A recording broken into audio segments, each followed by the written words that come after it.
क्या आपने कभी सोचा है, इतना महान योद्धा होकर भी कर्ण की जिंदगी दुखों से क्यों भरी थी?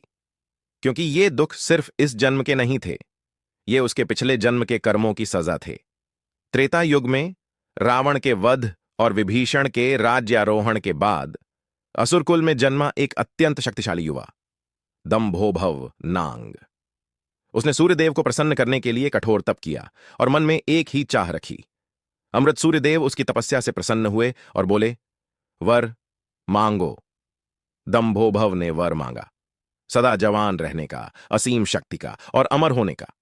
सूर्यदेव बोले, अमृता देना संभव नहीं है, पर मैं तुम्हें ऐसा वर देता हूं जो तुम्हें लगभग अजेय बना देगा।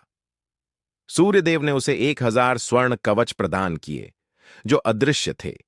हर एक कवच को तोड़ने के लिए शत्रु को पहले 1000 वर्षों की तपस्या करनी होती, और जो भी योद्धा इन कवचों में से किसी एक को तोड़ता, उसी क्षण उसकी मृत्यु निश्चित हो जाती। इस वरदान के बाद दंभोभव का अहंकार जाग उठा। वह दुष्ट बन गया। उसने आर्षियों और क्षत्रियों की हत्या की, राज्यों पर कब्जा किया और धरती पर अत्याचार फैलाने लगा।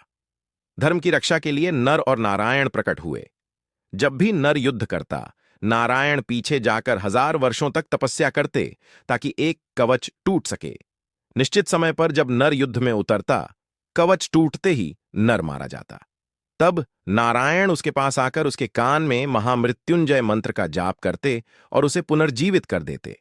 अंत में नारायण सूर्यदेव के पास पहुंचे और बोले, यह असुर अब संसार के लिए संकट बन चुका है। पर सूर्यदेव ने कहा, यह मेरा भक्त है, मैं इसे तुम्हें नहीं सौंप सकता। क्रोधित होकर नारायण ने सूर्यदेव और सहस्र कवच दोनों को शाप दिया। अगले जन्म में तुम मनुष्य बनोगे और अपने कर्मों का पूरा फल भोगोगे। युग बदला, त्रेता समाप्त हुआ और द्वापर आया।